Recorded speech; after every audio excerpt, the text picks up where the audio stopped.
Welcome back. You're still watching Good Morning Africa right here on Pan-African Television. We are live on Facebook at Pan-African Television. We are also live on YouTube at Pan-African Television. You can join in the conversation by sending your views, comments, and contributions on 0260846539, 0260846539. You can as well leave your suggestions, questions, and whatnot on our social media pages. We'll make a time and read all those out for you.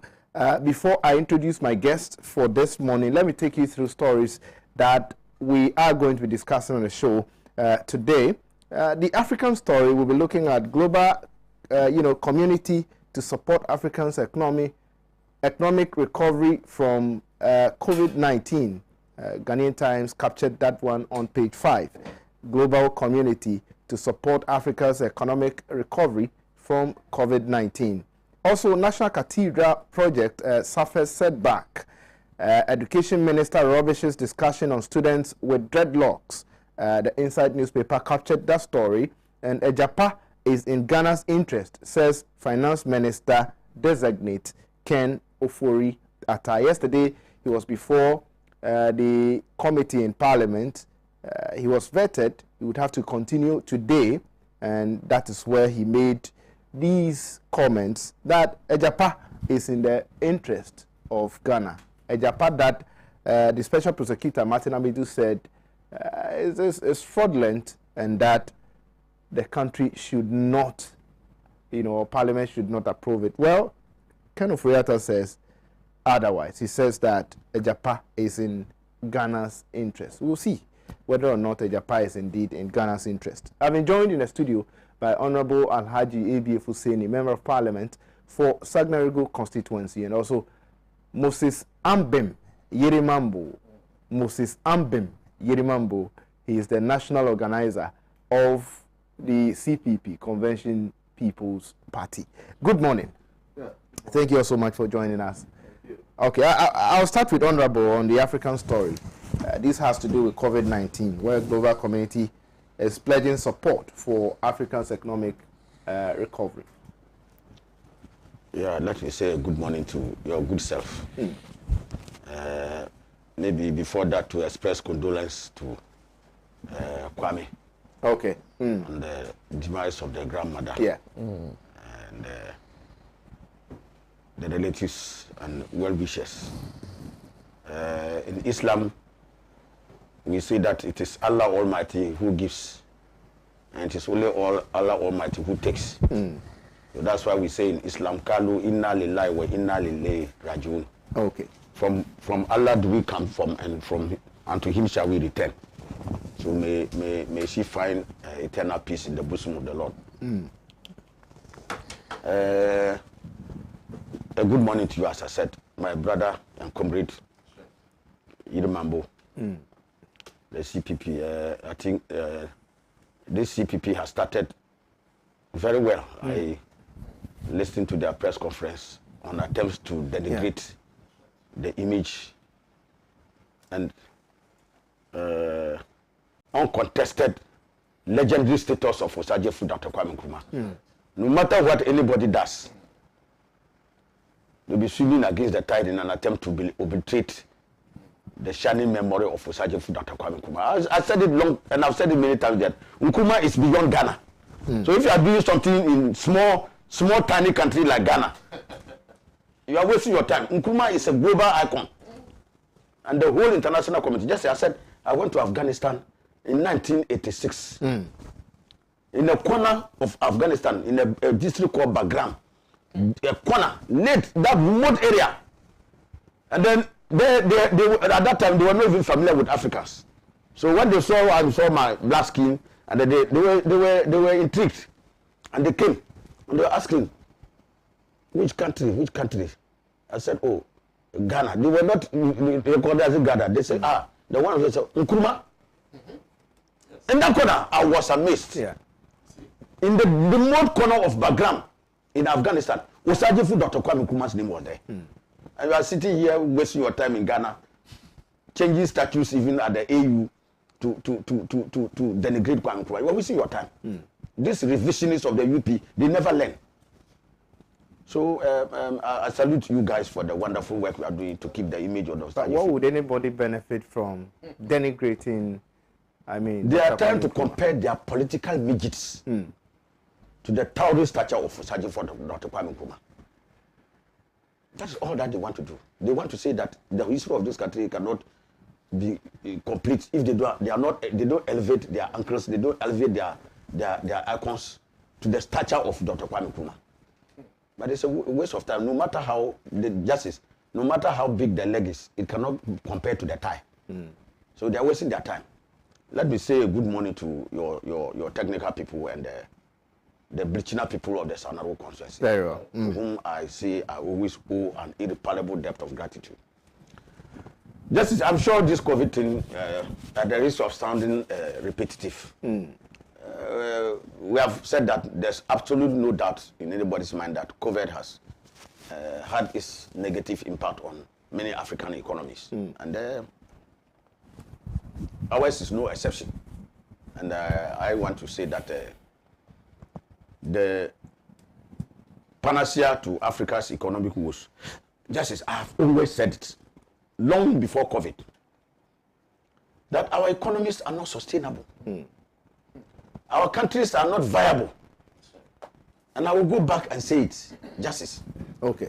Look, when Ghana was competing with Germany, even before the EU, we were operating at the periphery because your economic status can't match Germany. Okay? The UK, France, Belgium, mention all the other countries. Now, these countries, in the light of today's global interaction, see that, look, they themselves, even powerful as they are, they cannot stand on their own. So they coalesce, they join into a bigger entity called EU. Now you are not going to negotiate with Germany, you are going to negotiate with EU. So you are negotiating with Germany, you had no chance. Now you are negotiating with EU. You are lying flat on your back, you can't see God. When you are face down there, what happens? You can't carry tricks, they add locks. What is your predicament? Is it not double jeopardy? Exactly. So Justice, you can see up initial from the very onset that we are not viable as separate entities operating as we are. That is why as far back as the 1950s,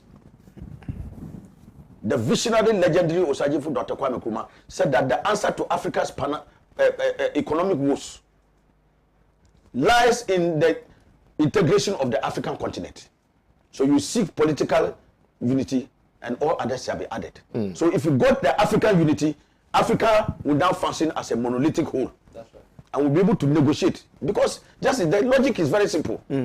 Africa is the richest continent on this earth. It's uncontested. So why are we operating a paradox of the richest continent having the poorest people? How can you be so rich and yet so poor? It's a paradox. So that simply boils down to the fact that we don't have control over our resources. And you don't control your resources because in today's current global interaction, you are operating balkanized, non-viable entities that cannot face today's competition. So you are going it alone, they are going in collective strength. You can't.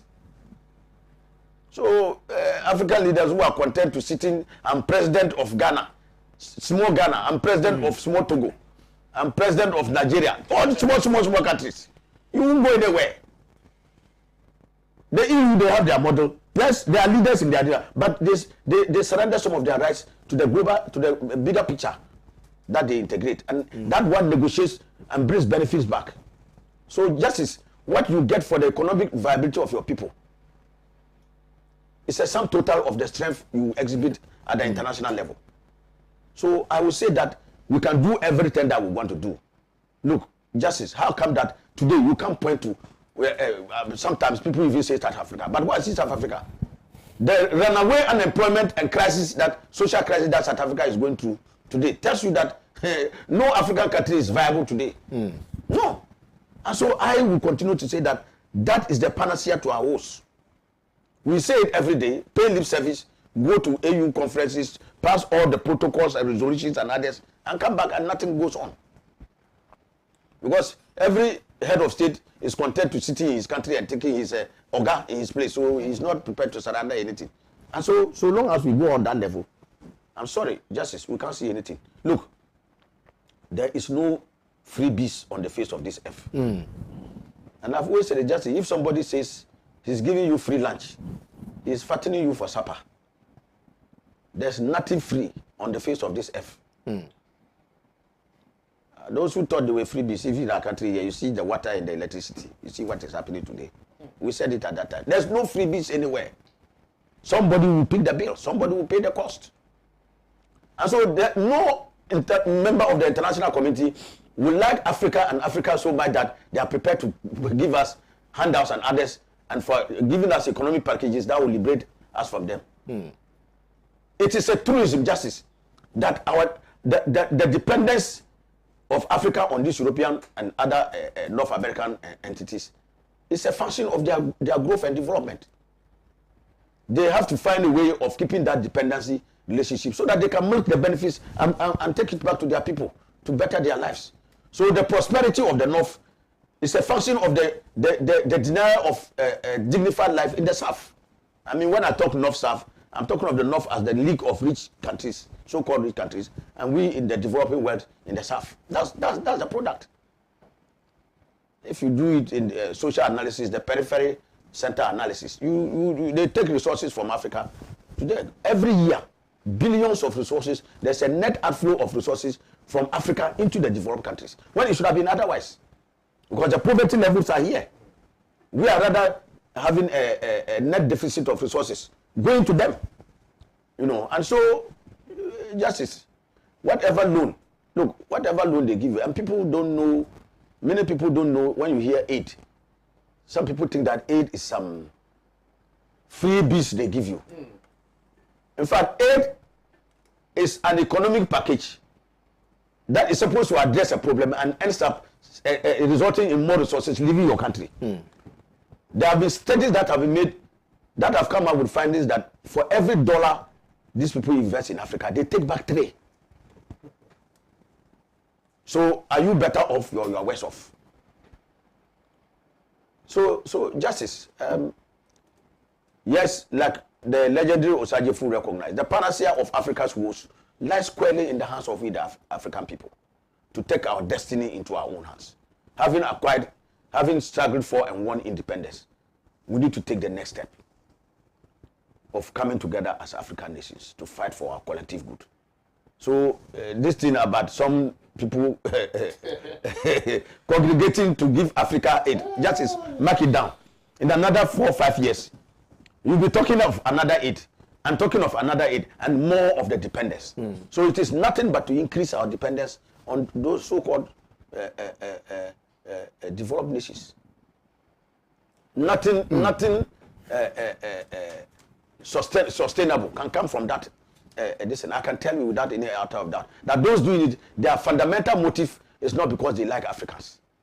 And I've always said it, Justice, if you see somebody at your funeral, at the funeral of your relative, weeping more than you, the bereaved, he's crying.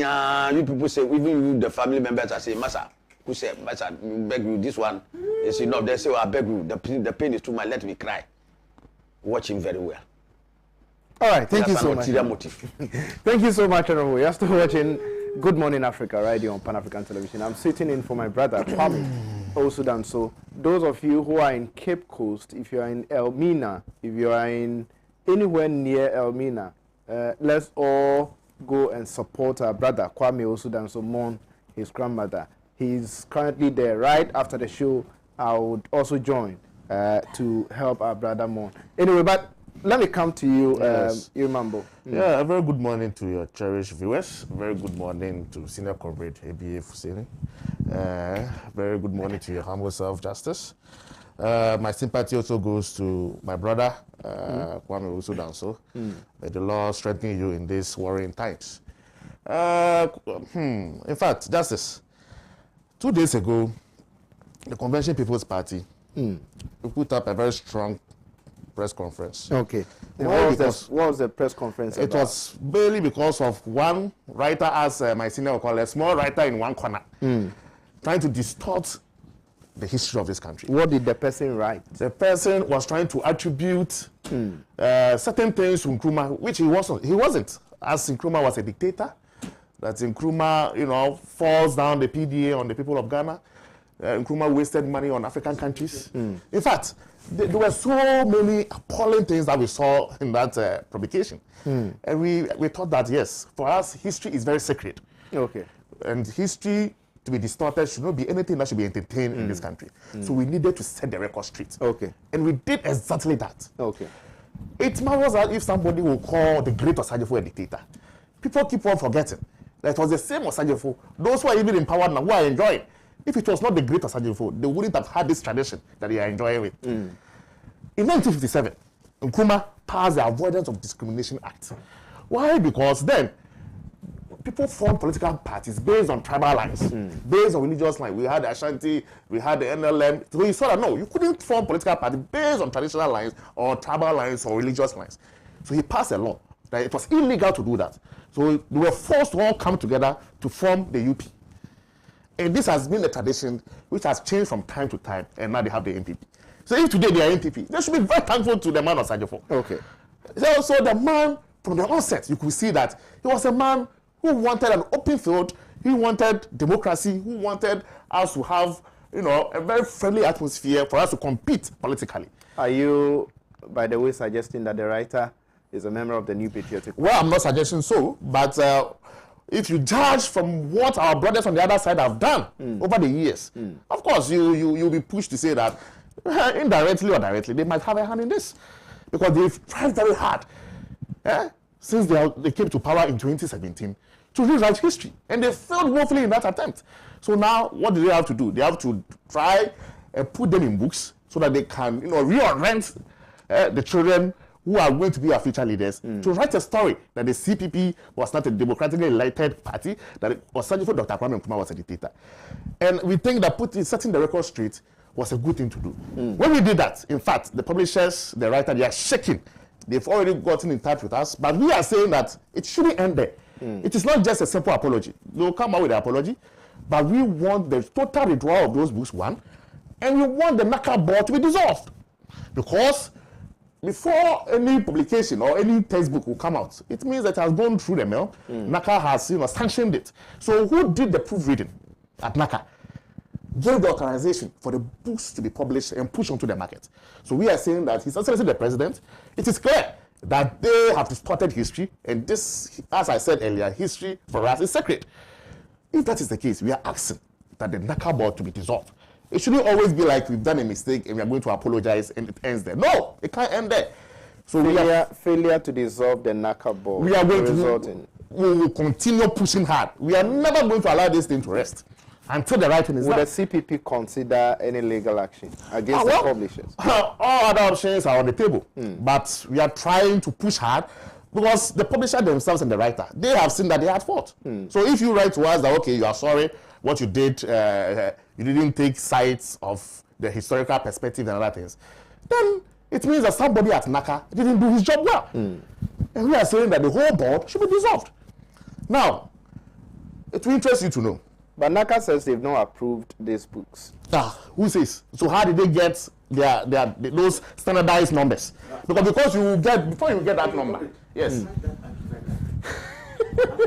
You don't credit with intelligence. I wonder. Unless you think they've been insulting us, they think they have sand in our heads. You have a department under a ministry that you say has fallen foul of certain things that you have not authorized them to do. That's right. And yet, there's no action taken against those who are doing that kind of. Of course. How do you? Are they autonomous and independent that nobody can touch them? Never. Yeah. NACA is under the Ministry of Education. Am I lying? Yes. And so if they have done something that is wrong, so nobody in NACA can answer for that. So they have no clue. It is unacceptable. I find it totally So it is clear. It is clear that argument. people have seen what has gone wrong, but they've decided to keep quiet, and we are drawing their attention to it. That we are not going to let this issue go if the government of the day don't address it by dissolving NACA and making sure that all those who are responsible, the channel the book went through before it came out as a published textbook, all those people should be sanctioned. If not, we the Convention People's Party, there is no rest for us until we see that people are held responsible for their actions. Now, we will link it to African unity. Because in the book, it was surprising that we wasted resources on other African countries. This is what Nkrumah has been preaching. He said, it's either we unite or we perish. And so many years down the line, this is reality. We fail to unite as a country economically, as a continent economically. And we are failing individually. And when we continue failing, it will get somewhere. We will surely perish. Today, what our African finance minister is saying, that they want help from the global community. These kind of things are not sustainable, as Senior Comrade said. It isn't. How can they help you? The only way they can help you is to give you more loans. Loans that you cannot even pay back. Okay. At very high interest rates, which you can't pay back. So, the way forward, let's consolidate as Africans. We control 70% of the world resources. Yeah. Let's come together economically and find a path. They say Africa problem needs African solutions. We don't need a white man to tell us what to do to come out of this quagmire. It shouldn't be so. So we are saying that for Africa to be able to have an economy that can recover from shocks, it means it has to be a solution which is inbuilt or which is homegrown here in Africa. The whites, as he said, they put in one, they will take three. There is no free lunch, as they say. And there was a book called AIDS with Strings. They will never give you an aid which is free. It always comes with strings. And the strings are so piercing that if you don't open your eyes wide, you think that you are doing you a favor. But actually, they are killing you softly. All right, thank you so much, Remember, for your submission. Now let's come back home and then look at some issues that are trending. I'll start with you once again. Honorable, government hinted earlier that they'll be bringing back the Japa deal to Parliament. Yesterday, the finance minister designate Ken Ofori-Atta was before the appointment committee.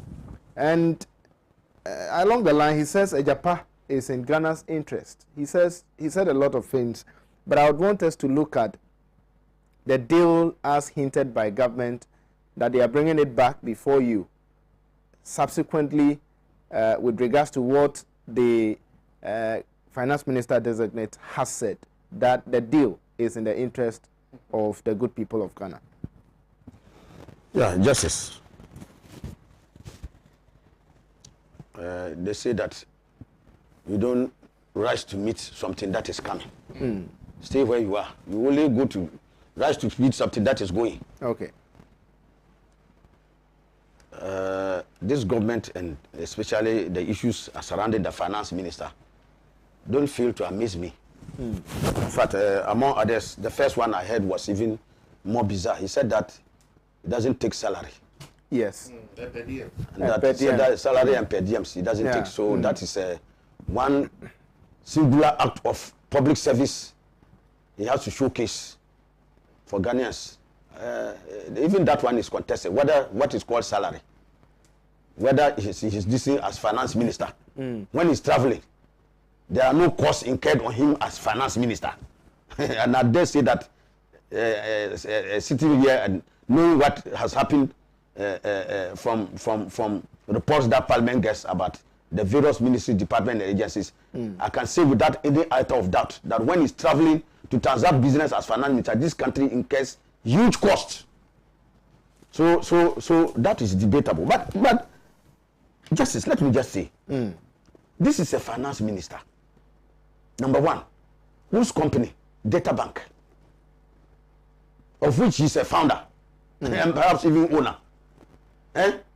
Justice, all the major financial transactions that we do in this country, all the Euro bonds, the huge billions of this, from the Ken bond, 2.25 billion, to all the Euro bonds and other monies that we have borrowed.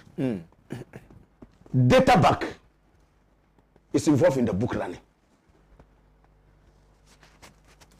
Data Bank, which is inexorably tied to Honorable Ken Ofori-Atta, nominee for finance.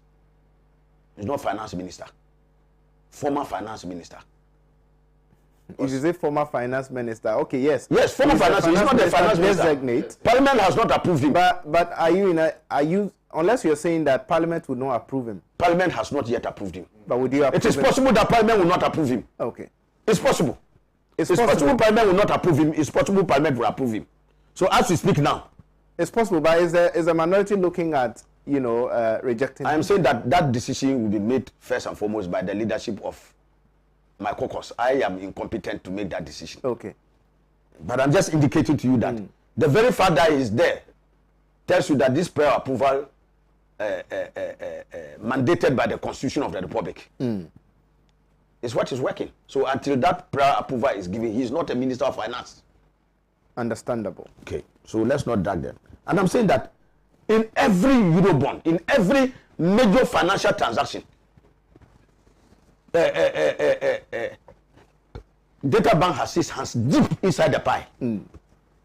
That is, for every one of those transactions, they earn between 1.5 to 2.5% of the total sum. So if they want to take $2 billion, calculate 1.5 or 2% or 2.5% of $2 billion.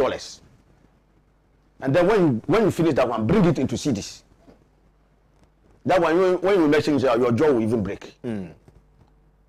Okay? So you may say it's 1.5%. It's 1.5 is a huge amount when you are dealing with billions of dollars. These billions of dollars, then you bring it into cedis, break it there. For each transaction, that is what Data Bank gets. Many a time, he has been cited for issues of conflict of interest. Justice, your bank, you have formed a people's bank.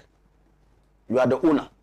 And by the virtue of grace, you are appointed to be the finance minister of this country. As soon as you become finance minister, your people's bank will be in charge of negotiating agreements and loans and others and doing book running for Ghana. Justice, do you need anybody to tell you that you are caught flat in the issue of conflict of interest? Clear! Unmistaken. Because you start to reason that if you were not finance minister, your Data Bank will not get that opportunity to run the books for the loan.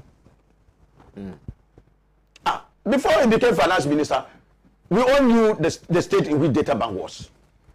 It was tottering on the brink of collapse. We all knew that indebtedness. We all knew so many things that were happening.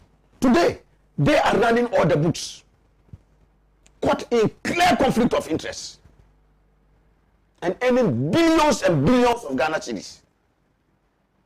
Justice, apart from that, enterprise insurance, still with Data Bank, Ken Ofori-Atta, that's his insurance company. Major insurance thing for government and other things pass through enterprise insurance. In fact, there are even reports in the industry say that they tell people that if you want to go and do certain insurance that will be viable and get you the things that you want to, you have to go to enterprise insurance. So that one too also comes in. And it's using the platform. It's using the instrument of government to promote his business. And you say this is not corruption. This is classic, naked, open corruption. Nobody can deny that. Okay? And through all this, just like I said, he is earning billions and billions of dollars and Ghana cedis. So, Justice, if you can even earn billions of Ghana cedis, a salary of how much? A salary of what? 15, 20,000. That the ministers and others take. Will you notice that? No. Just as if in a 1 month or 3 month period, you can earn 4, 5 billion Ghana cedis. Will you be looking at 20,000 Ghana cedis? Not at all. That's a peanut. In fact, it's a nut pea, not a peanut. So that argument should be thrown away. Apart from the fact that, like I said, even when he's transacting business, his capacity as finance minister for this country, the state incurs costs. But your argument is that if he wasn't the finance minister, Data Bank wouldn't have been Data Bank, enterprise insurance, they would never have been able to get the opportunities that. How are you able to tell that if he wasn't the finance minister, because the government wouldn't have control? Because when he was not finance minister, Data Bank was not getting it. Maybe at the time his party was not in power. So you are just confirming that because his party is in power and his finance minister, you have more than. But the question is that is the bank qualified enough to engage in this? I am saying that if they were qualified, why were they not getting it when he was not finance minister? Okay. It stands to reason. So this one is just simple. Yeah. But Ejapa, justice.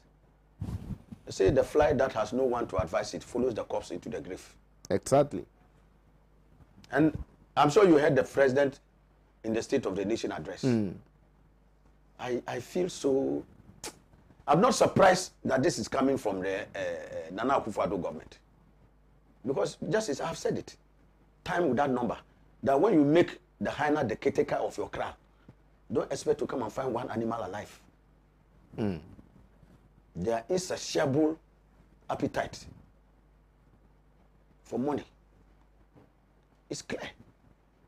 In fact, he was asked about the level of borrowing. In fact, the figure is more than we all even were speculating at 91. It's putting closer to 93 billion. 93 billion Ghana cedis. When President Mama was leaving office, it was just, what, 120 billion. No government can run this country without borrowing. 293. Honorable, do you agree that no government can run this country without borrowing? Can you go back to 2016, 2016 and revisit the campaign of the MPP? When they say borrowing is an act of lazy governance. Listen to Dr. Bawumia. You said you were borrowing excessively. You even understand better than me. Okay? Yatisikasu. Who said that? President Akufo-Addo. So Yatisikasu means what? We are sitting on money. So yet we are hungry. How can you be sitting on money and going to borrow? Yes, you see the logic. It doesn't add up. Dr. Bawumia said he had worked in the Bank of Ghana and he knows that this country is a rich country, that you don't need to borrow to develop. Go back and play the tapes, you will hear him. So if you tell the good people of this country, and by the grace of Allah Almighty, you ride on their backs to power and take their debt from 120 billion. And just take note, that 120 billion is from Osajefu Dr. Kwame Nkrumah.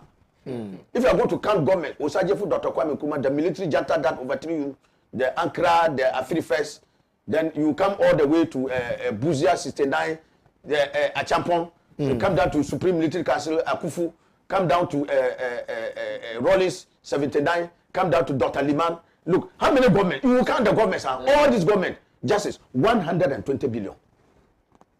From 1957 to 7th January 2017. 120 billion. Nana Akufo-Addo alone, in 4 years, takes the country's debt from 120 billion to 293 billion. How much has he added? At least my mathematics is better than Jim Mensah. If you take 120 from 293, you get 173. I lie. Exactly. In 4 years. In only 4 years. But they say percentage-wise, justice, as compared to the previous government, their mathematics is even better than their mathematics is even deficient in terms of borrowing. I am saying that their mathematics is even deficient. Work it on an annual basis. Okay. 4 years, over 173, and then calculate. Mama's government alone was reputed to have taken about 43 billion. So, by what set of mathematics can you equate that? It is not possible. Okay, so justice, and you talk of, in the face of all this borrowing, that you can't even see what the money has been used for. Oh, free assets. National asset. One district, one free, factory, one village. When we called the finance minister to come to parliament, he only said they spent 3.2 billion on free HS. 3.2 billion. They procured ambulances for the 275 take that one out. Take that one from the rest. One district, one factory. One village, one down. Justice. 275 constituencies were given ambulances. Justice. Each constituency that is the getting first $1 time we million. heard that? Ghanaian, so Ghanaians didn't know ambulance until Nana Akufo-Addo came. Before Nana brought us, one of the things we celebrate Nana for is that he showed us what an ambulance is. Before he came, we never had ambulance. Government never made ambulance available. When even before he came, we had the National Ambulance Service. Do you know that? Yes. What was the National Ambulance Service operating? Chololi. Were they protecting Chololi? Maybe we didn't have enough The as a wooden truck, country. mommy truck. Was that what they were operating? Maybe we didn't have enough ambulances. So as a you are country. talking of enough. You are not talking of the fact that ambulances were being operated. You're asking of what they've used the monies they've borrowed Yes, and I'm just for. And I'm indicating pointing out some of the things possibly and they I'm could just have used indicating it to you that go and quantify all that you are talking about. You won't even get to $500 million.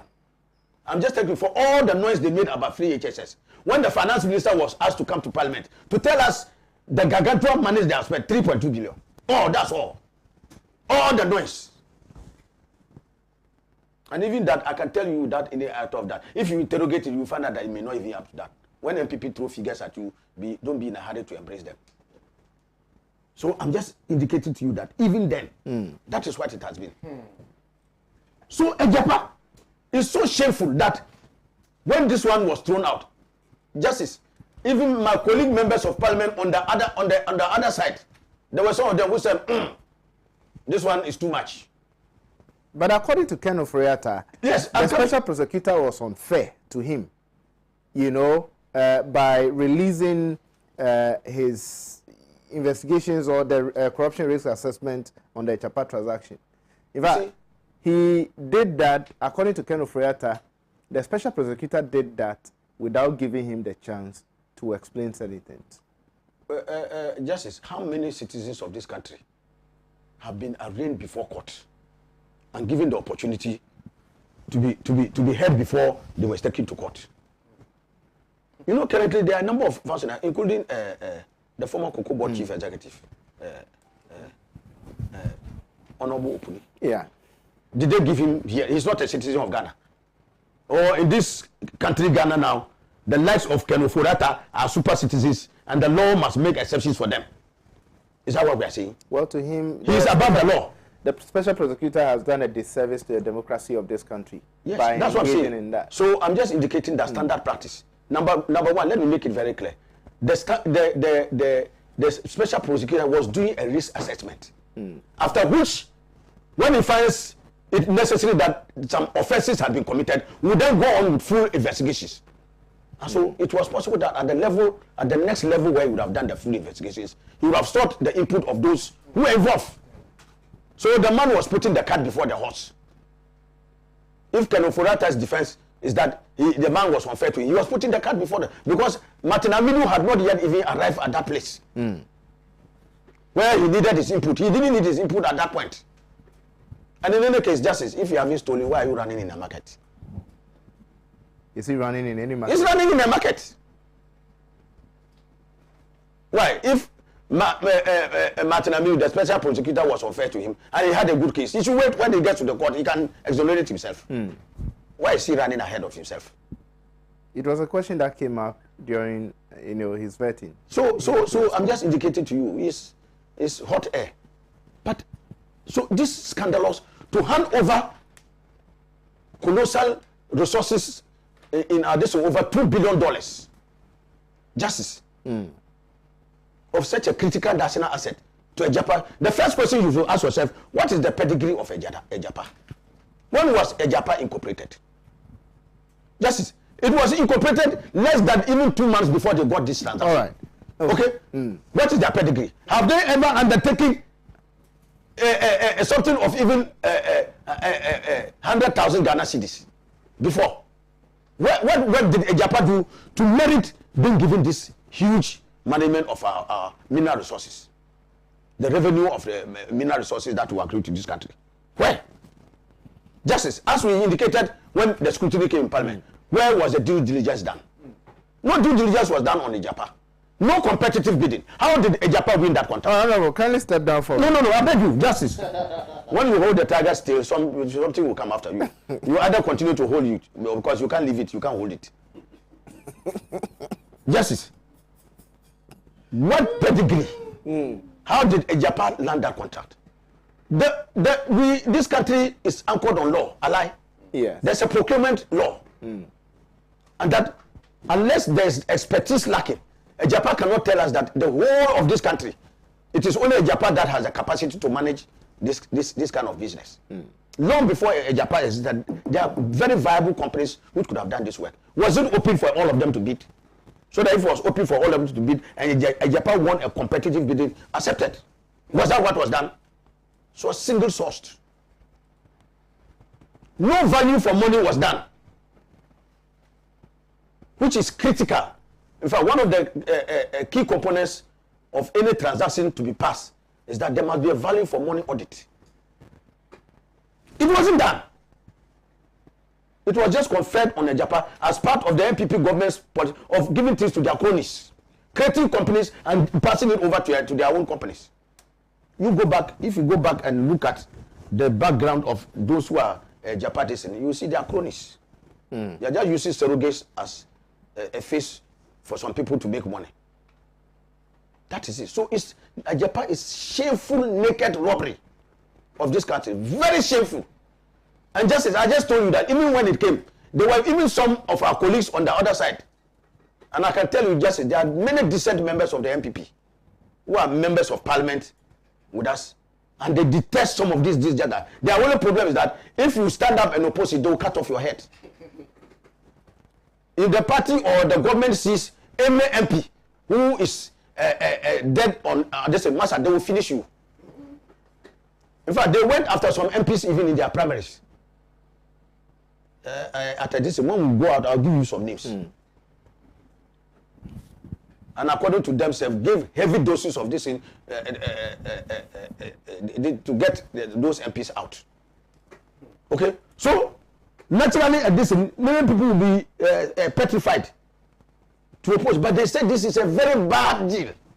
Stinking to the high heavens. So, Justice, I can tell you without any height of this, we shall fight this. We on the NDC side, I can give you my commitment to the last peswa. We will use every legitimate political, constitutional, legal, and other means to make sure that this stinking robbery of the people of this country will not see the light of day. And we are calling on all Ghanaians to join us. If we have to march day and night, do everything possible to liberate our resources from this state capture.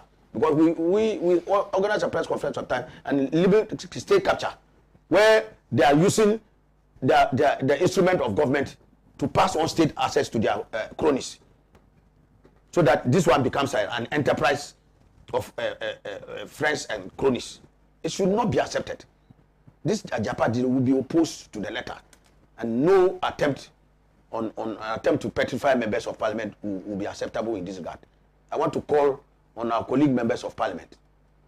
I know maybe when it comes to the vote, sometimes they may use the 3-line whip. So all of you stand up and vote and let's see you. So you all stand up and they will want to count you so that if you don't stand to be counted, they'll say, you see this man, he doesn't want to vote, we'll get at him. That's what they do. But I can tell you that if this one was subjected to secret ballot, my brother, they won't get even 1/3 of the vote. Because many of their people are even scandalized that their party's name is associated with this almost near criminal thing called a Japan. It's unacceptable. Justice.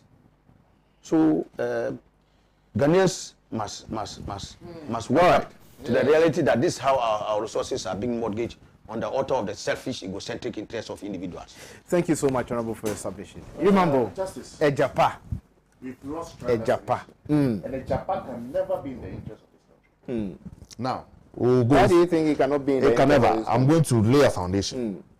Now, all what they are seeking to do is to give us leverage for us to gain more from our gold. Okay. Not so. Yes. But there's a fundamental problem. What's the problem? The problem here is that we've sat in this country and have allowed foreign firms to take most of our gold away. What do we get from our gold as a nation today? What we get is peanuts from royalties. We've been saying this as Convention People's Party, that what we are doing, which is the royalty tax system, doesn't help the country. Other countries have moved from that to a production sharing formula. We've been hammering this. Other countries are gaining a lot from their natural resources, some 30% and above. But we are doing under 15%, under 10%. What are we doing? We are endowed with so much natural resources in gold. I think if we are not the first guy, I think we are number one when it comes to export of gold in one form. Who does that? And we retain only about 5% of the gold produced here in this country. Osajifo, in his wisdom, wanted to establish a gold refinery here in Ghana. Because you will see clearly that most of these European countries and these Arab countries, they need the gold. It's something in high demand. And when they get it, they refine it and then they produce them into other, items. And we are saying that if we could also retain some of the gold, refine them and produce them into those items, we can earn more on our gold. Okay. So these are fundamentals. One, getting more from your natural resources in the gold sector, making sure we renegotiate our deal with Anglo Gold, Newmont, and the rest. Because what they are giving us is chicken change. When you do that, at least we are going to increase the revenue the state is going to get from those multinational companies. Then you make sure that you retain more gold here, refine them, and then produce items that the Arabs, that the Europeans want. Then you get more value on it. These are fundamentals. If you have failed to do these fundamentals, after the great Osajifo left office, and now we turn around to say that the only way we can leverage on our gold is to make sure that we give it to a company to manage our gold resources, to invest them so that at least we'll get leverage. For us, this is totally unacceptable. When you listen to the finance minister yesterday, he said, we are saddled with so much debt. The Japan will come in to at least help us to finance this debt. This is unheard of. As Honorable said, when they were in opposition, I never forgot that. And in fact, I sided with them those days. That it was a lazy approach of always borrowing. Approach.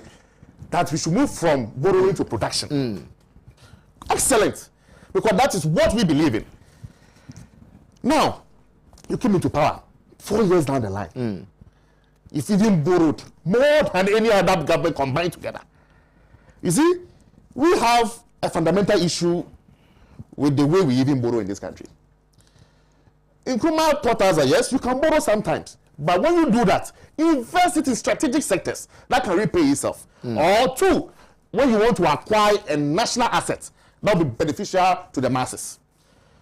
Under these two circumstances, we in the Convention People's Party believe that you can borrow.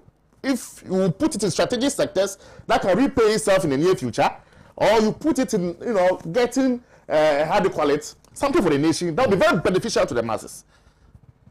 What have we seen with our brothers in the NPP? Nothing of that sort. We launched the NDC governments when they were going for borrowing. At least they had something to show for it. Infrastructure. At least. Even though we were saying that it was not enough, they can do more. But when it comes to our brothers in the NPP, what have we used the money for? When you say it, as you rightly said, they will mention their flagship program, free SHS. But you ask yourself, what quantum?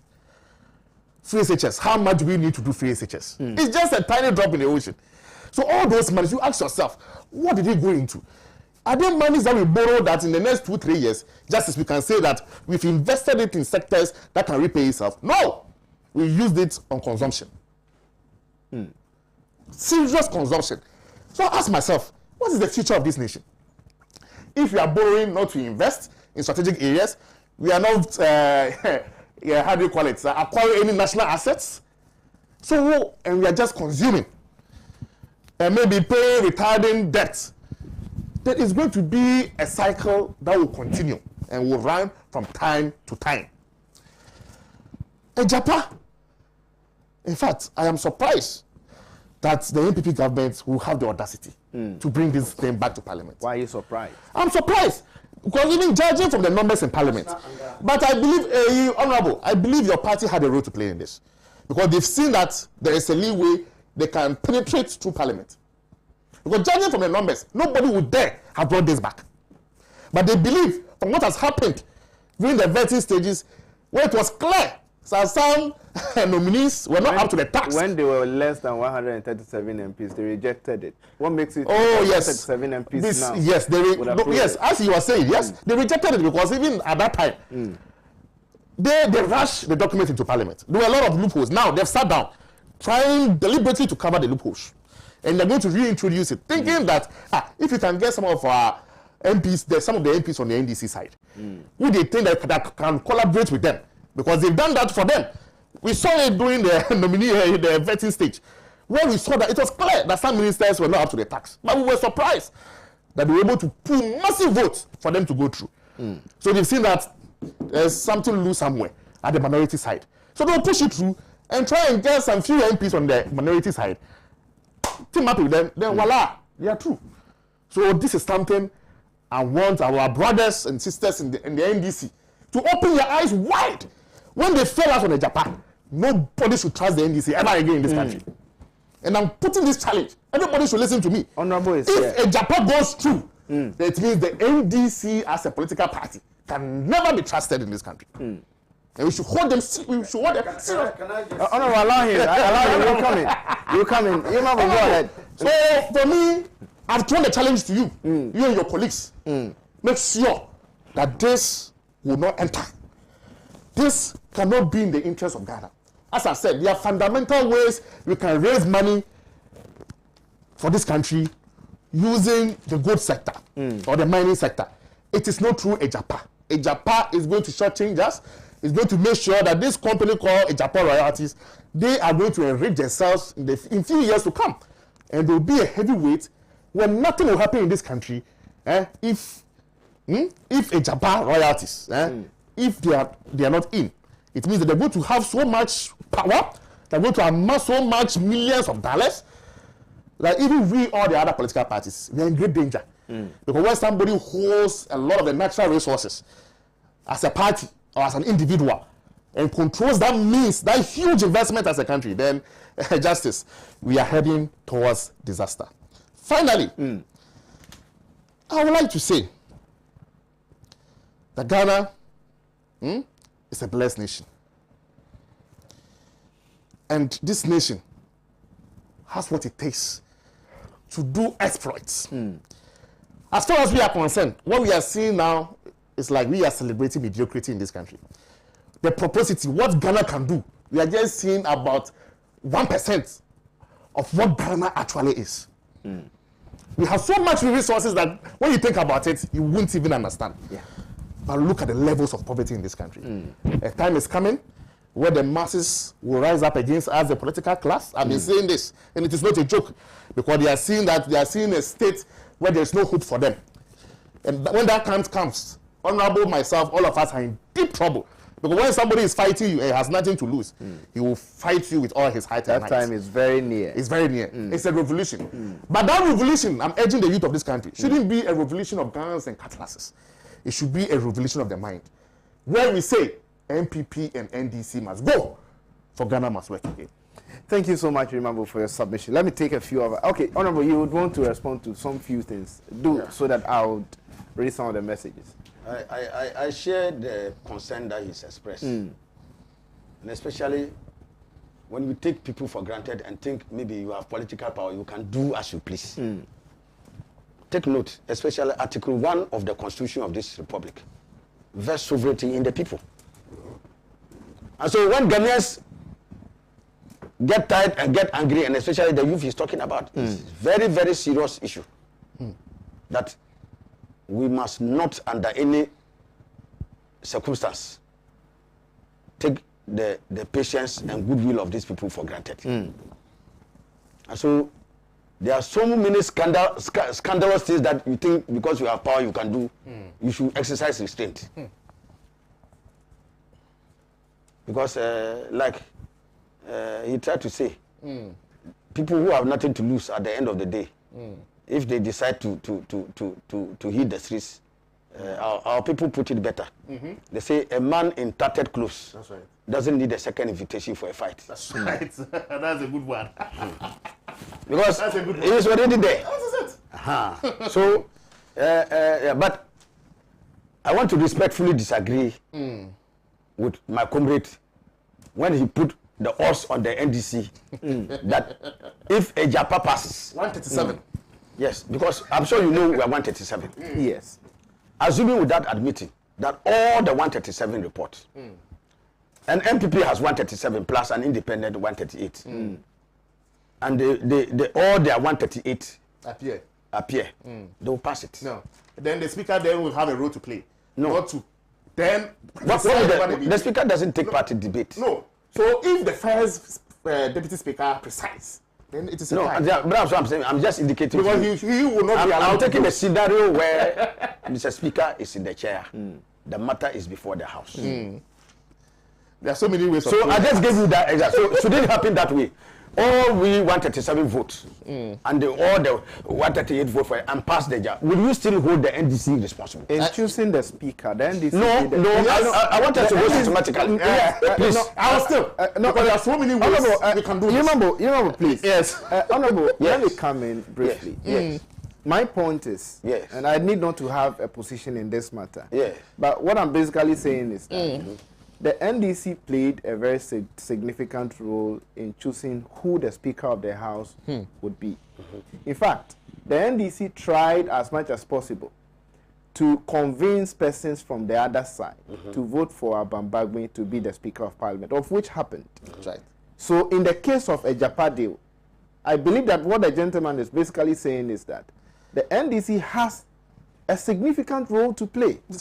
Look, by having all their 137 MPs in Parliament, I was just also no. You see, being able comparing to convince persons from the other side to vote against this deal, which was described by the special prosecutor as a stinking deal. You are comparing watermelon with mangoes. You see, Justice. Number one, the circumstances under which Mr. Speaker was elected. It's different from this particular thing. And how different is number one? Yes, let me just give you some bit of tutelage in Parliament. There are transactions in which the mode of election will be by secret ballot. Okay. So in the one related to Mr. Speaker, it was secret ballot. And I'm sure you know what we even went through to get that result. Well, that's true. I'm sure you are aware. But you went through it to get even attempts to even sidestep the secret ballot and compromise the secret ballot, for which we got to fight to this. We even worked some of the voting until the proper thing was done. I'm sure you are aware. You cannot say those things will be replicated. Number two, Justice, when you are voting on some of these measures before on the floor of Parliament, those systems are open voting. So I just indicated to you, for instance, that instead of the thing, they will apply the three-line whip. That no member of our party should vote against the bill. And the general secretary, the party, they will virtually transport all the party to Parliament to come and sit down and watch how the MPs are voting. And so they will get up and maybe Mr. Speaker will put the question. As many as who support Ejapa say aye. And then they will say aye. And then when they say, those who oppose say no, then we also shout no.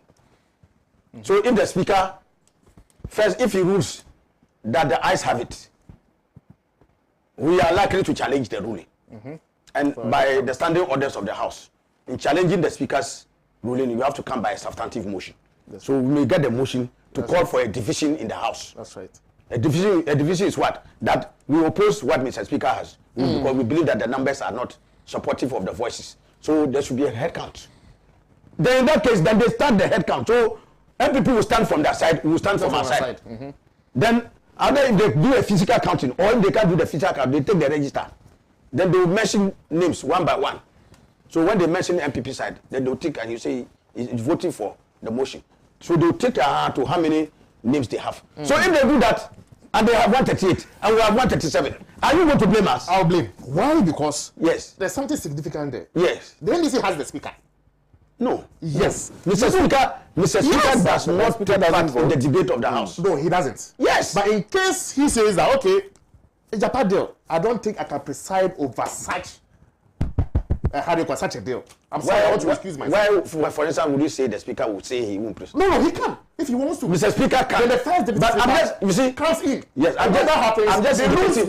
Yes, but I'm just indicating to you. So you remember, allow. And assume that doesn't happen. And Mr. Speaker is in the chair. Yeah. Because see, you have to weigh it on both sides. You have to weigh it on both sides. If even Mr. Speaker doesn't preside, and pro MPP person presides, his leanings and others, he can even obfuscate even the ruling and get the matter to even. All right, let's not satisfied. Let's on this and then move to the next issue. So I'm just indicating to you that we should not just make an open-ended statement that if Appiah goes through, then the NDC is complicit. Respectfully. Oh, in fact. So what we have to watch for? No, what we have to watch for is that has the NDC shown sufficient opposition to the Appiah on the floor of the House and reflected in the vote. Okay.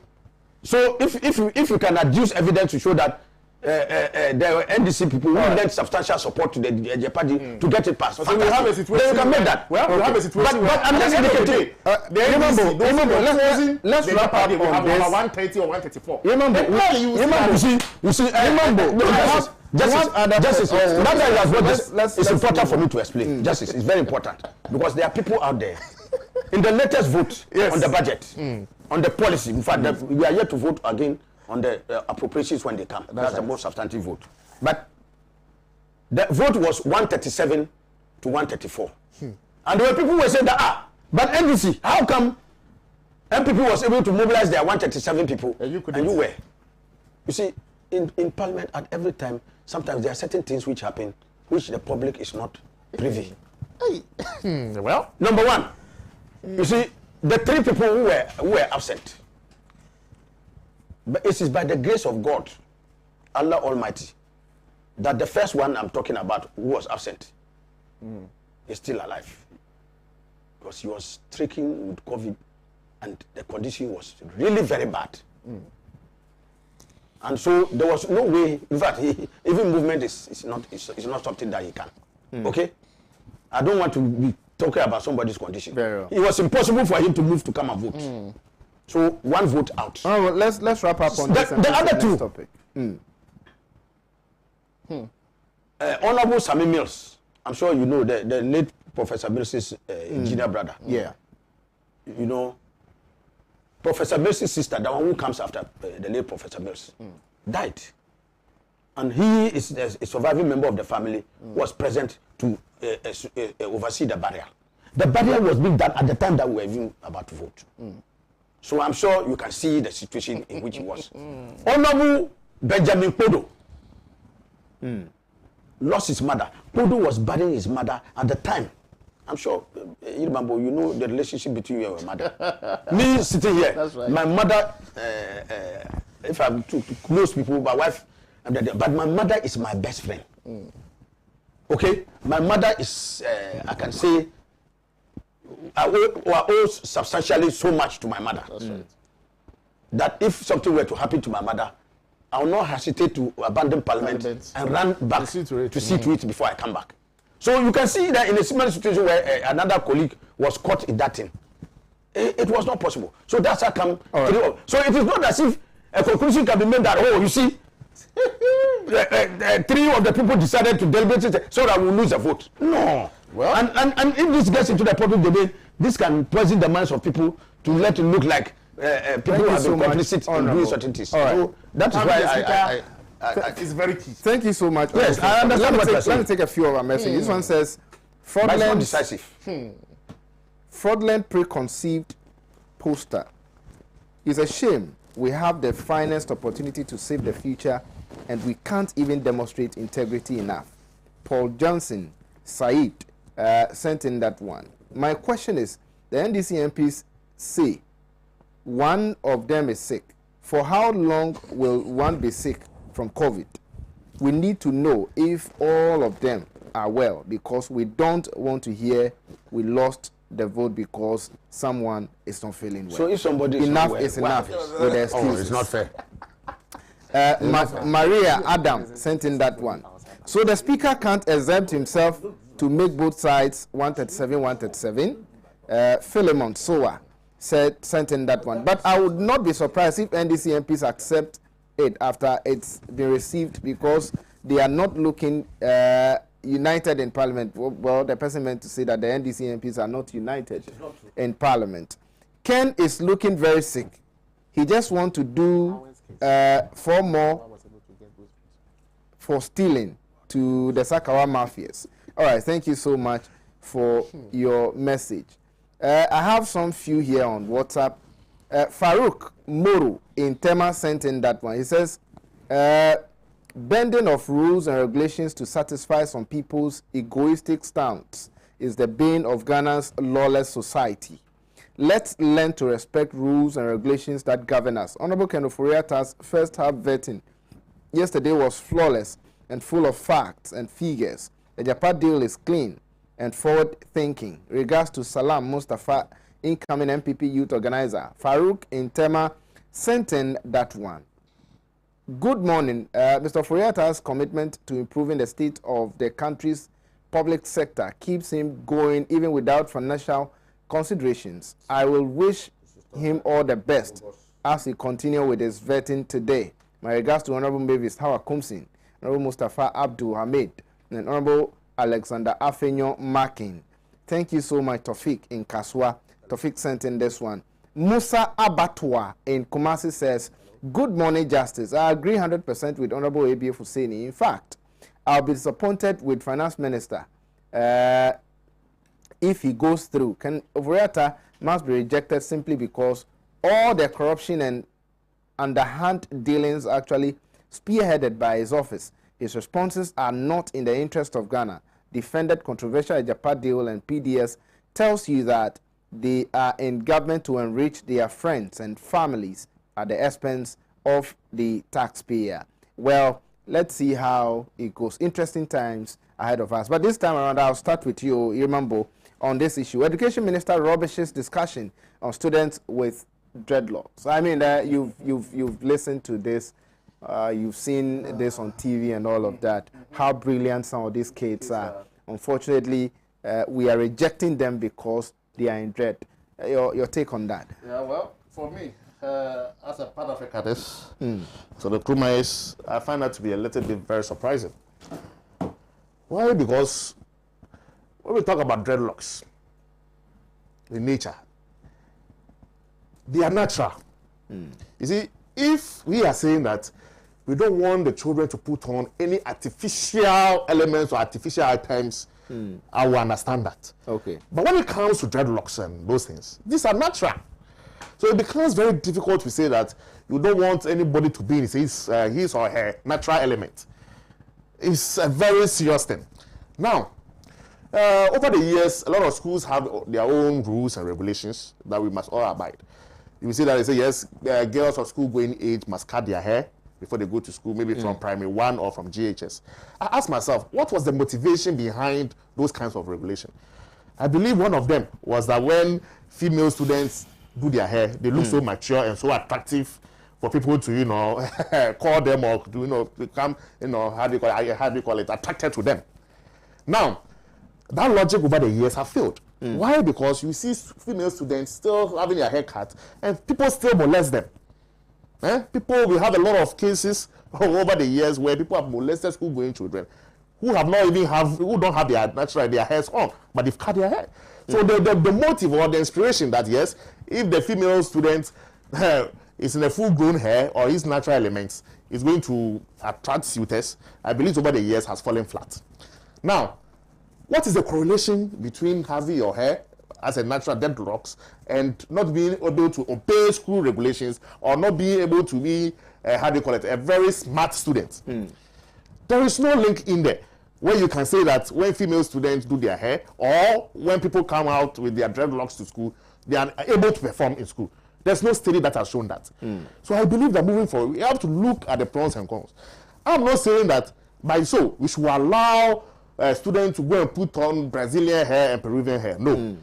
I'm saying that if anybody can leave his hair in its natural element without addition of any artificial hair, at least I believe that going forward, these are things that we should be able to tolerate. Because I don't see the linkage between the person having his natural hair and the person not performing as a good student, or the person not being obedient to school rules and regulation. So for us, we believe that the Ghana Education Service should stamp their feet and make sure that at least Rastafarians are people who have been with us not today. In fact, when you look at the description given to Africans, when the missionaries came, they will tell you most of the people they met first, they were in dreadlocks. And in some of the institutions, you will see that, yes, they said they met chiefs who were in dreadlocks, plated with gold. These were the descriptions the early missionaries gave to Africans. So you could see that our forefathers originally are people who left their hair on as dreadlocks. So that is who we are as Africans. So I find it very surprising if any school will reject a student who has left his hair with his own natural element. No addition, no artificial element added to it. So for me, moving forward, let's draw where the lines are. By so, I'm not saying that students, as I said earlier, should be allowed to put on Peruvian hair, Brazilian hair to school. No. I'm saying that if the student can leave his hair in its natural element, we should be accommodating enough to allow the school, to allow the student to go through formal education. In the case of this Rastafarian guy who had admission to Achimota, he was in a private junior high school. Guy, yes. There are two, yes. Yeah. They were previously, they were in JHS, and the school accommodated them. So what makes Achimota so different from the, how do you call it, the junior high school they are? But remember, the school says we have rules and regulations. That is what I'm saying. As part of our rules and regulations. Precisely. You don't keep your hair bushy. You don't be in, we don't accept students in dreadlocks. You see, how is it difficult for these kids to, you know, trim or cut? That is why quickly, you know, social media now is very exciting. If you say so, then it should apply to all. Okay. Achimota School, a prestigious school or college, has over the years, you know, had students who are of foreign origin. And the pictures we saw, I don't think they made them to shave their heads. They had their hairs on. They had their natural elements on. So when you do that, it means that, come on, you are not being fair to our brothers and sisters who are Rastafarians.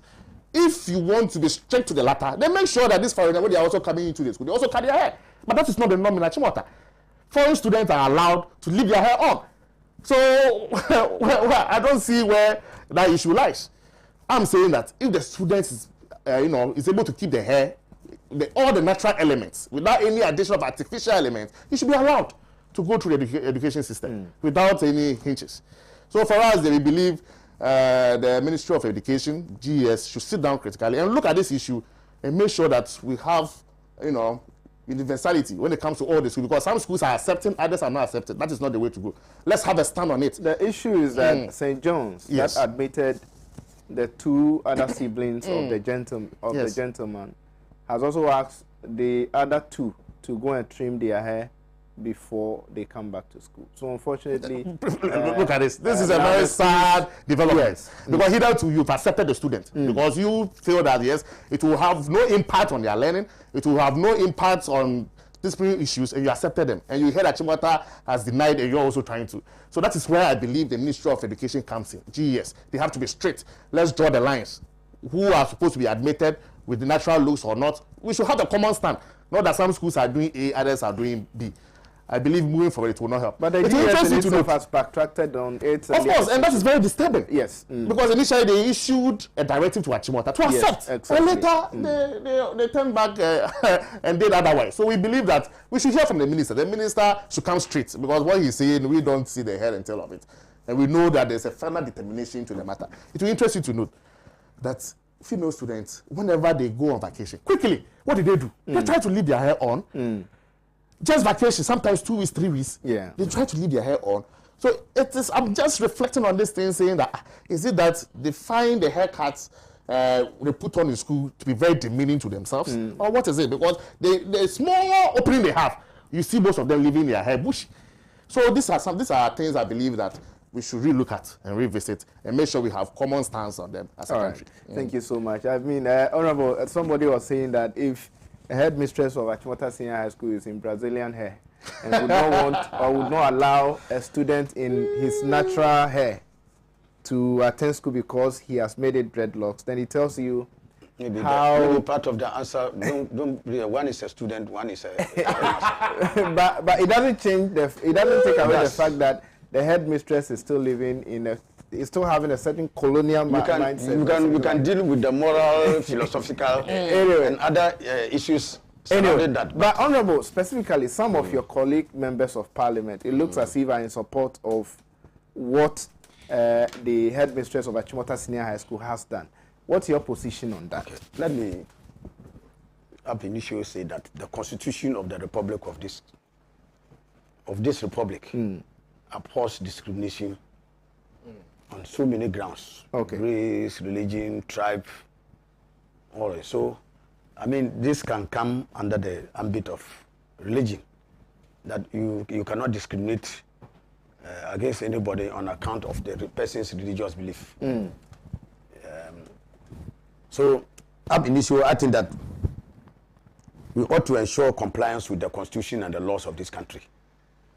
And so nobody should be discriminated against because he's a Hindu, he's a Zoroastrian, or he's a Rastafarian. So if there's any direct evidence of anybody being discriminated against on account of his or her religion, it will infringe the Constitution of the Republic or our laws, in which case that matter ought to be looked at and made good, reversed. I'm not too sure what we are having here is that the schools have rejected the persons, and that is why, Jesse, if you ask me my opinion on this matter, I will tell you that clearly we have to strive for a balance.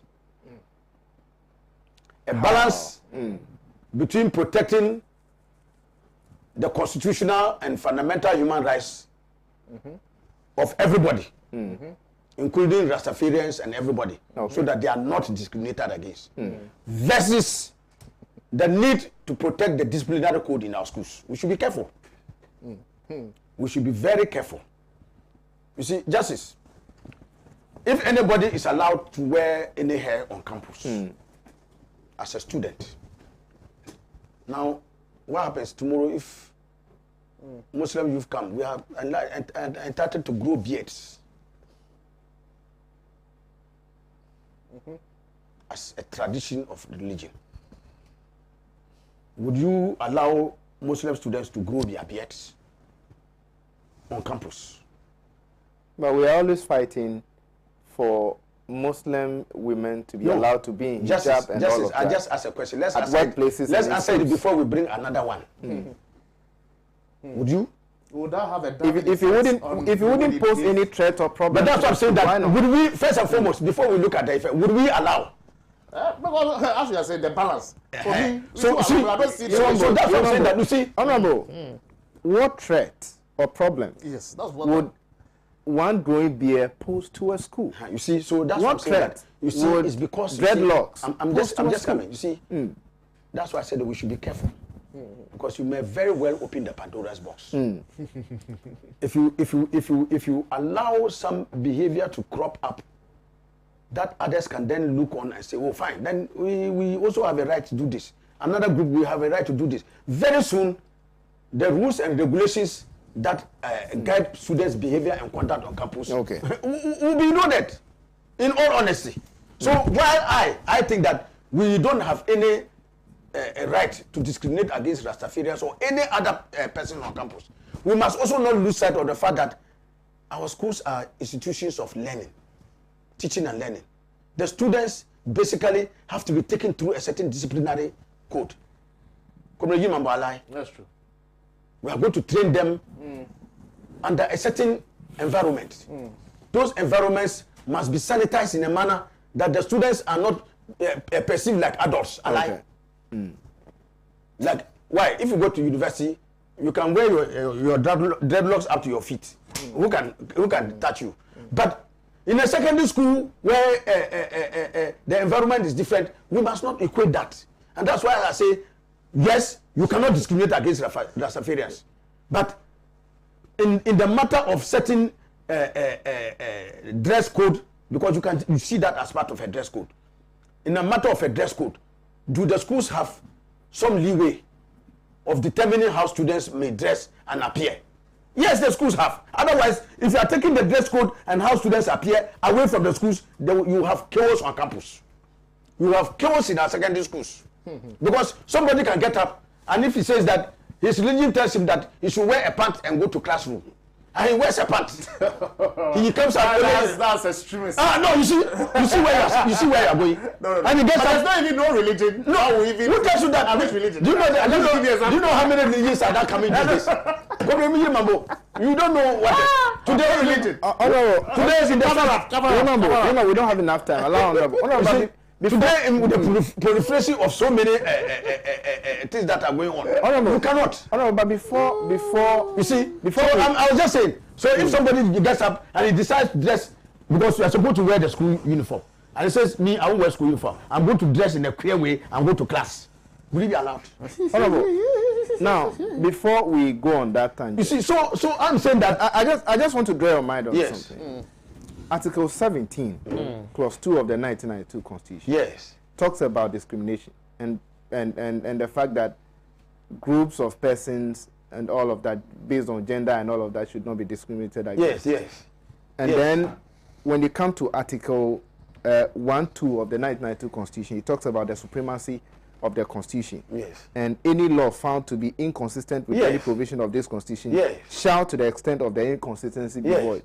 Now, are we not supposed to be looking at the bigger picture, the Constitution, as compared to the rules and regulations in our schools, and ask ourselves if some of these rules are not inconsistent with the provision of the Constitution? If you can show that a particular rule is inconsistent with the provisions of the Constitution. So far, you have not shown me what rule is inconsistent with the Constitution. On what basis are they saying that when the Constitution says you should not discriminate?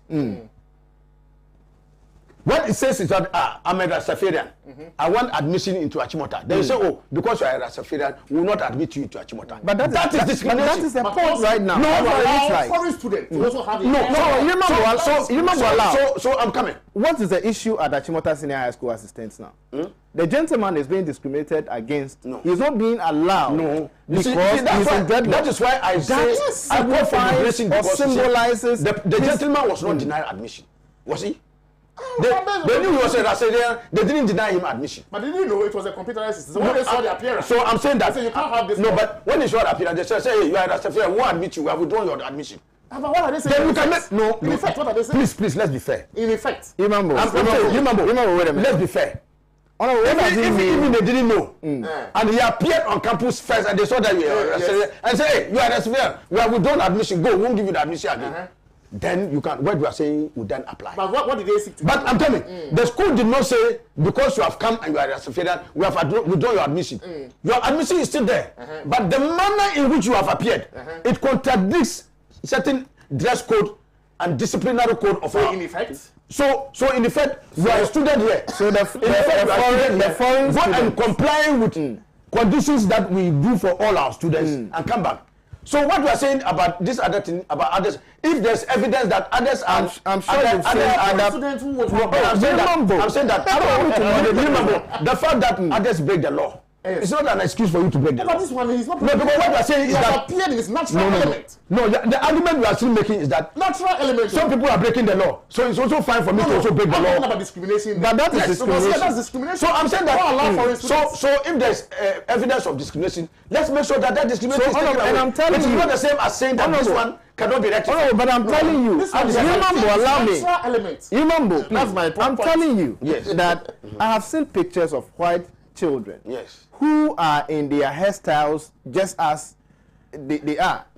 And you are saying that the Ghanaian child, the African child, who has used his natural hair for dreadlocks should be rejected. Is that your point? No, see, I don't want us to go so that you question people, even how some dreadlocks are done. And you call it natural. Because some of those dreadlocks, they are not natural. It's not natural. You go and get people to plait it and do it in some way. It's not natural. They plaited it how? It's not. I'm telling you that you have it all the way. Have you ever been in a dreadlock? Yeah, so I'm just indicating to you I'm just. Have you ever done a dreadlock? To fit him, I'm respectfully.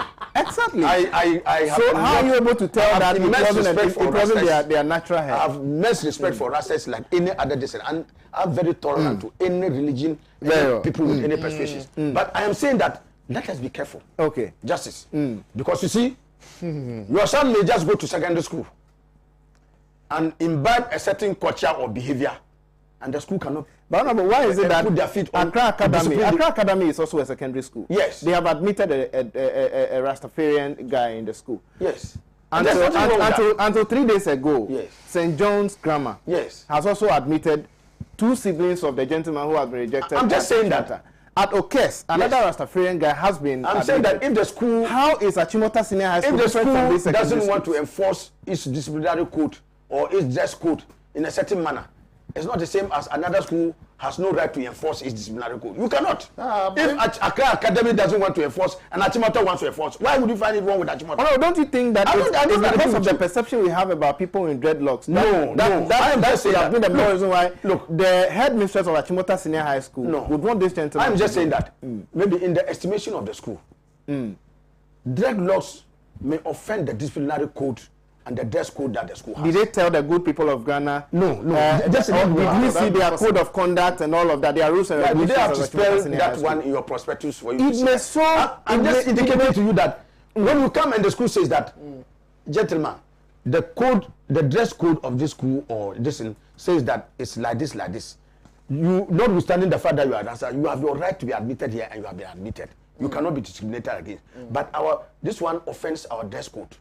But the gentleman after playing at Achimota Senior High School. Put it in the way. So I'm just saying that that is why I call for moderation. So let's find a very fine balance. Exactly. Between protecting the rights of everybody. Where Achimota admits and allows foreign students to also keep their hair on. That is discriminatory.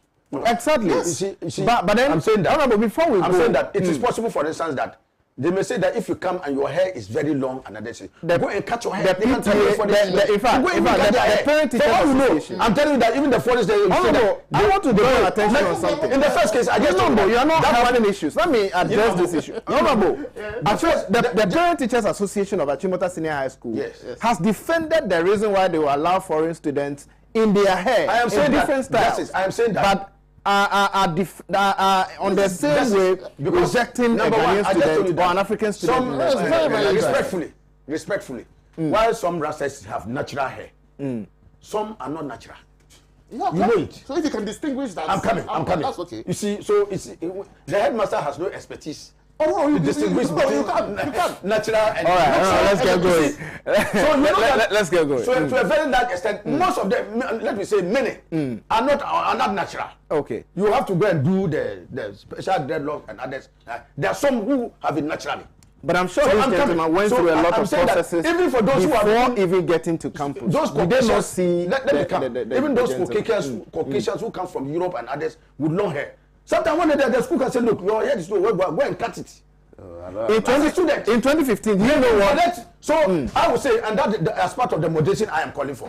If those other students also come with their long hair and other things, for the balance that we are talking about, they should ask them to go and cut it. They don't ask them to cut it. All right, so let's get going. Our time is up. That is why all of us must strive for that balance, so that nobody is seen to be discriminated against. But let us not, under any circumstance, attempt to say that the school authorities have no rights. Because otherwise, if you take away the right, they'll simply fold their hands and allow anarchy to reign on campus. That might be hard right. Okay, our time is up. Let's go. The environment will then be conducive for teaching and learning. Okay. So let us take cognizance of the doing that. They are education institutions of learning. The students have a duty to abide by a certain disciplinary code. Okay. It is not as if it's a place for mature people where you leave them to their own whims and caprices. It is an environment where they are supposed to abide by a certain disciplinary code and go through that code in order to be students. Should we be looking at brains of the kids or their hair is what we should be focusing on? How does that affect learning? How would that breed indiscipline on campus? Look, all you know, they are very respectful and very obedient children. Justice.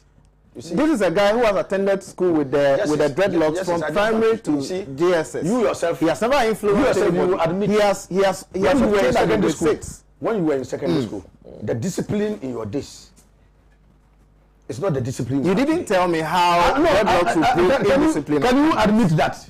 Me, you remember when we were attending secondary school, the level of discipline that we had in those days. I'm not by any sense of logic saying that everything there was good and everything today is bad. Yeah. But I'm saying that as an institution of teaching and learning, the disciplinary code must seem to be different from something that is outside. You are comparing the things like in a tertiary institution where people are adults and others.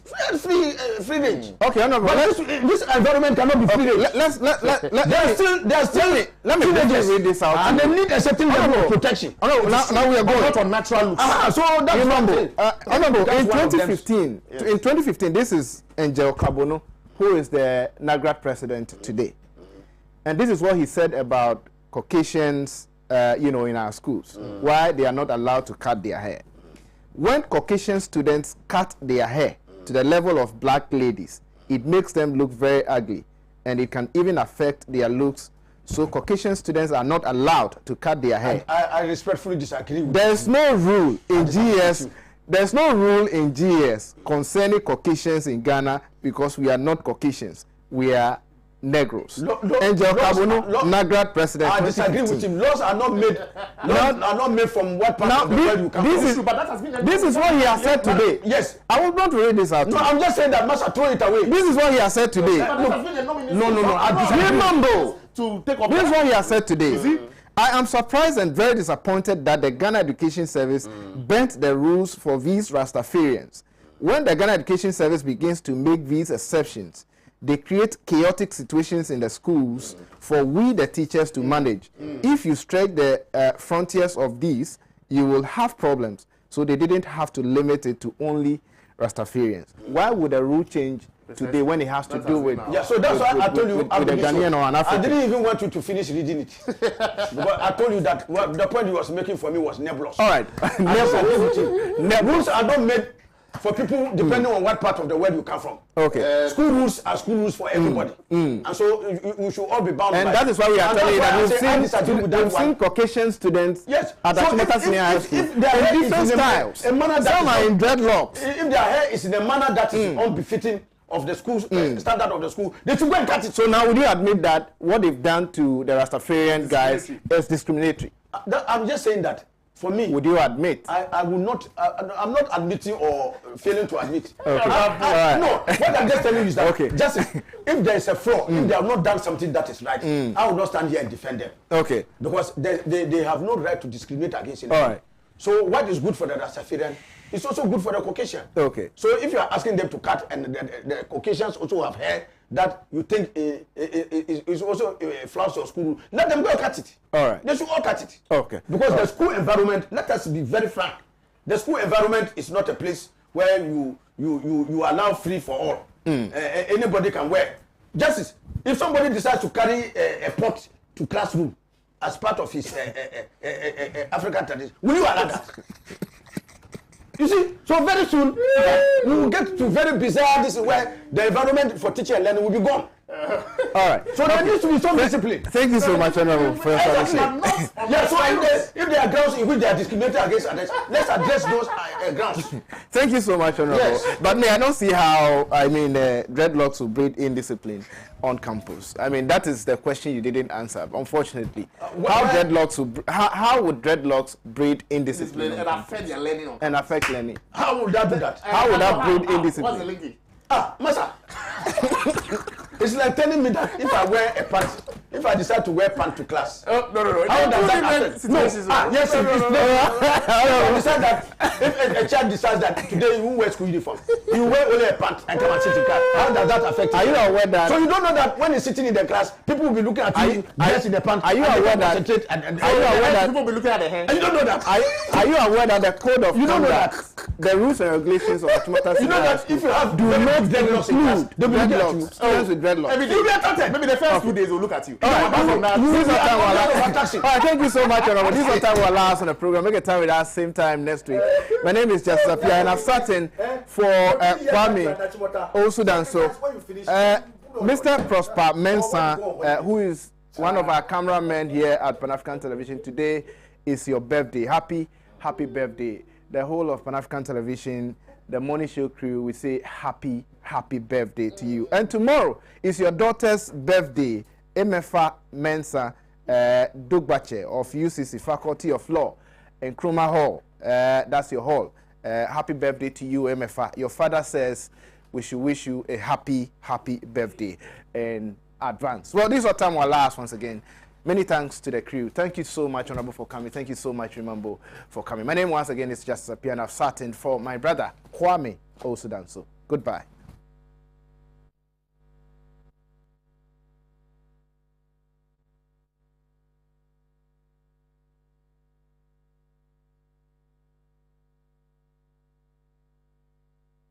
Every day, he has a drink filled with malt. Every day, he has a drink filled with malt and milk. Every day, he has a drink filled with malt, milk, and cocoa. Every day, he needs the nutritious goodness of